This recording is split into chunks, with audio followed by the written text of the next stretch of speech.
बड़े भाई अनिल शर्मा जी प्रमुख समाज सेवी हम सबके बीच में रहते हैं, उनसे मेरा निवेदन आप आए और अपने विचार रखें। मैं सबसे पहले बाबा मुंगीपा की धामनगरी में आप सभी माताओं का भविष्य निर्माता जो हमारी नारी शक्ति यहाँ बैठी है, मैं उसका अभिनंदन करता हूँ। हमारे प्रदेश अध्यक्ष से भी पहले मैं आपका अभिनंदन करता हूँ कि आप 10 बजे से बैठी हुई हैं। आप हैं तो ये मंच है, आप नहीं हैं तो ये हमारा मंच भी नहीं है। मैं ये साफा बांधे हुए, खिड़का बांधे हुए मेरे बुजुर्ग, मैं इनको भी प्रणाम करता हूँ, नमन करता हूँ कि 4 घंटे से लगातार इंतजार कर रहे हैं। मैं आप सभी को धन्यवाद देता हूँ। और यहाँ पहुँचने पे आज के अभिनंदन समारोह में मैं हमारे प्रदेश के अध्यक्ष श्री नायब सिंह सैनी जी का बहुत बहुत अभिनंदन करता हूँ। साथ में कृषि मंत्री एवं पशुपालन मंत्री श्री जयप्रकाश दलाल जी का, इसके अलावा चौधरी धर्मवीर सिंह लोकसभा सांसद जो जीत के प्रतीक रहे हैं, राज्यसभा सांसद जनरल डीपी वत्स जी जो मेरे चाचा जी हैं, पिता तुल्य हैं, जिन्होंने हमें कठोर शिक्षाएं दी हैं, उनकी शिक्षाएं मान के हम आगे बढ़ रहे हैं। जिला अध्यक्ष श्री मुकेश गौड़ जी और मंच पे सभी मंचासीन मेरे सीनियर, मेरे साथीगण, क्योंकि समय कम है इसलिए मुझे हिदायत की है कि मैं अध्यक्ष जी ने बोलना है। मैं सभी का अभिनंदन करता हूं आज के प्रोग्राम में, और सभी साथियों का भी अभिनंदन करता हूं कि जिसने भी टीम में लगे हुए लोग थे, सबने अपना काम बखूबी किया।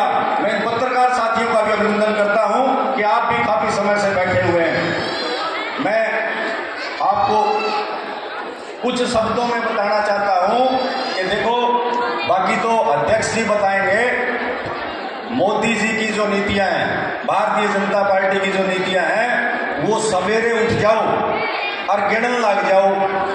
किस तरह गिनोगे? सवेरे उठे लाइट चाहिए, उसकी योजना चल रही है। फिर आपने आटा चाहिए, अन्न चाहिए, उसकी योजना चल रही है। उसके बाद जब आप स्नान करते हो तो जल नल, वो भी योजना चल रही है। फिर आप जब काम पे जाते हो तो रोजगार के लिए सारी योजनाएं चल रही हैं, रोजगार दिए जा रहे हैं। इसके बाद जब आप अगर बीमार हुए तो हॉस्पिटल एम्स बनाए जा रहे हैं, आपके कार्ड बनाए जा रहे हैं, आयुष्मान कार्ड की योजना चल रही है। अगर आप और ज्यादा तेज जा रहे हैं तो बसों की परिवहन की सुविधा है, किसान के लिए खेतों में सिंचाई की सुविधा की योजनाएं चल रही हैं। अगर रेल में बैठोगे तो रेल की योजनाएं चल रही हैं। आज तक के किस इतिहास में इतने साफ रेलवे स्टेशन कभी देखने में नहीं आए जो मोदी जी के टाइम में देखने को मिल रहे हैं। फिर आप अगर और आगे जाना चाह रहे हो तो जहाज में बैठना हो तो सारे एयरपोर्ट बन रहे हैं, और आपने अगर माल परिवहन करना हो तो बंदरगाह बन रहे हैं। तो इसका मतलब ये है कि सवेर से लेकर रात तक, सोन तक, जितने काम आप करना चाहते हैं उतनी योजना मोदी जी की चल रही है, और वो सारी समाज हित के लिए चल रही है और गरीब उत्थान के लिए चल रही है। ये तो मोदी जी हैं जो सुबह से लेके रात तक आपको किसी न किसी माध्यम से अलग जगाने का काम करते हैं, चाहे वो टीवी के माध्यम से हो, अखबार के माध्यम से हो, चाहे रोजाना प्रोग्राम करने के माध्यम से हो। वो कहते हैं कि मेरा जीवन आपके लिए है। तो ये हमें समझना होगा कि जो व्यक्ति 16 घंटे काम करके हमें अलग जगा रहा है तो हम भी उसके साथ खड़े हों। इसके अलावा मैं हरियाणा सरकार के बारे में बात कर रहा हूं कि देखिए, हर व्यक्ति आज चर्चा में है कि भाई बिना खर्ची के नौकरी मिल रही है। ये नौकरी तक सीमित बात नहीं है। आप सोचते हैं कि रिश्वत नहीं देनी पड़ी, चक्कर नहीं काटने पड़े। मैं कह रहा हूं ये समाज में बहुत बड़ा बदलाव है।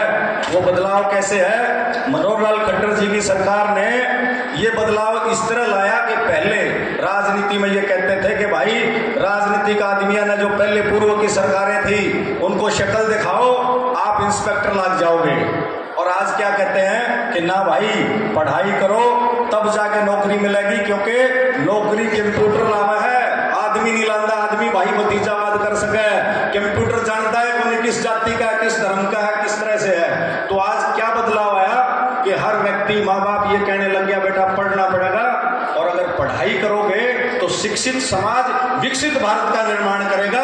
ये हमारी सैकड़ों साल के लिए आगे की नींव रखी गई है। ये बहुत बड़ा बदलाव है मित्रों। बाकी तो अध्यक्ष जी बताएंगे राजनीतिक और चीजों के लिए। मैं अपने बारे में ये बता दूं कि भाई मैं तो खानक में काम कर रहा था। इससे पहले हिसार में 9,000 रुपया की चक्की लाई थी, लोगों का आटा पिसाई पर काम किया। और इसके बाद खानक में 10-12 साल तक जो इनेलो की और पूर्व सरकारें थी उनमें संघर्ष किया। चौधरी धर्मवीर सिंह जी भी बैठे हैं, उन्हें भी मालूम है कि हमारे ऊपर कितनी यातनाएं हुई, कितने केस हुए, जेलों में गए, 6-6 महीने जेल कटवा रखी है। यहाँ तक कि हमारे पिताजी जो थे उनको भी 55 दिन साथ में जेल कटवा रखी है। वो किस लिए करी कि भाई हमारे 40 गांवों का जो रोजगार था, ये पहाड़ 12-15,000 लोगों का, उसको बचाने के लिए पुरजोर कोशिश करी, लेकिन बचा को नहीं।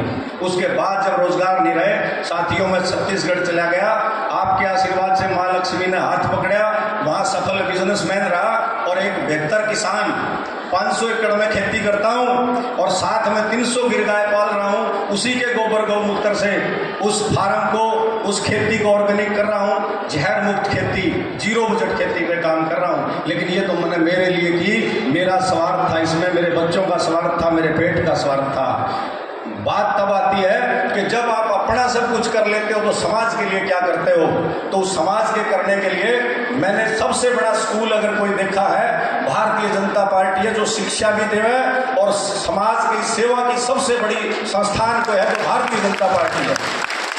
मैं उसका दामन मैंने थाम लिया सब साथियों के बीच में और मैं ये कहता हूं कि भाई हमने तो सेवा करनी है। वो सेवा क्यों करनी है? 17 साल के काम लगे थे, जीरो तक चल रहे थे। 37 साल काम करते हैं, लोगे 54 साल की उम्र होगी। 70 साल तक आदमी उम्मीद करता है कि मैं चाल लूंगा ठीक ठाक। तो ये जो जीवन के 15-16 साल बचे हुए हैं, ये इन भाइयों के बीच में ही रह के, लोग कहते हैं कि यहाँ से निकलने के बाद जो ऊपर चला जाता है उल्टा नहीं आता। मैं तो ये कहता हूँ कि इन्हीं भाइयों के बीच से निकले, जिन ऊंचाइयों को छुआ, वापिस इन्हीं में भाइयों में आकर के और भारतीय जनता पार्टी के बैनर के नीचे सेवा करेंगे और ताउम्र जीवन पर्यंत सेवा करेंगे।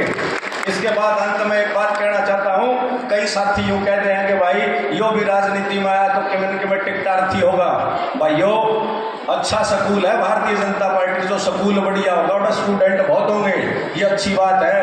एक तरफ एक पार्टी में 21 है और एक तरफ एक पार्टी में 10 खड़े हैं। पार्टी ने भी छाटने का मौका मिलेगा, जो अच्छा होगा टिकट उसने दे देगी और सेवा उसने वो कर देगा। हम तो न्यू का साथ जो कमल लिया हुआ है, कोई भी हो, जो साथी कमल लिया हुआ है, सारे साथी उसके साथ मिलके इस हल्के ने जतावा। यो 30 साल का जो हमारे पे कलंक टाइप लाग रहा है, जो विपक्ष की राजनीति का एक धब्बा लग रहा है कि हमेशा विपक्ष में रहते हैं, इसको मिटाना है और इस हल्के को आगे बढ़ाना है। ये हमारी सबसे प्रार्थना रहेगी। मैं अंत में एक और बात कहना चाहता हूँ।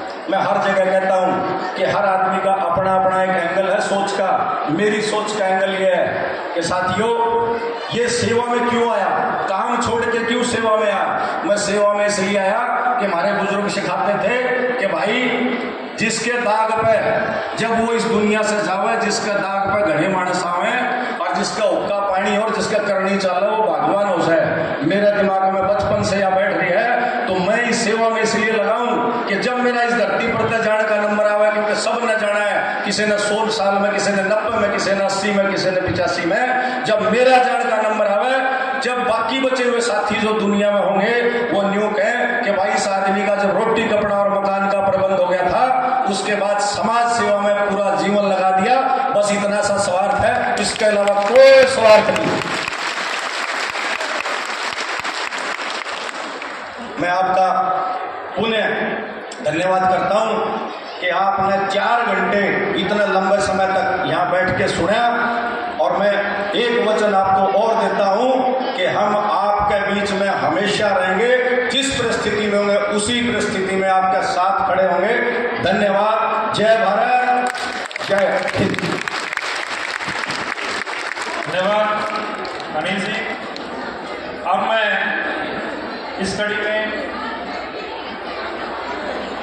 बड़ी माला से प्रदेश अध्यक्ष नायक सैनी जी का स्वागत करेंगे और इसी कड़ी में हरियाणा मजदूर संघ के प्रदेश अध्यक्ष विक्रम चौहान जी, प्रदेश महासचिव मनोज कुंडू जी,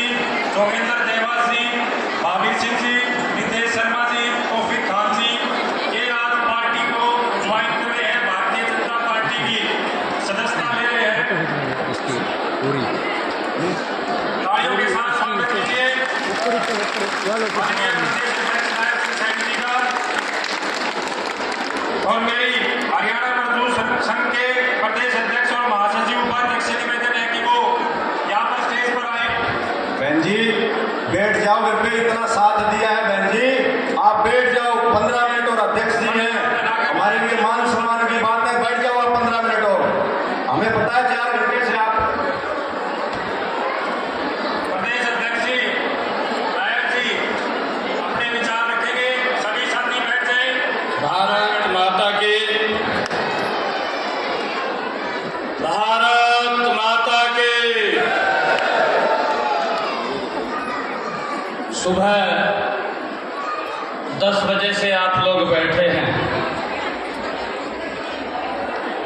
4 घंटे के करीब आप लोगों को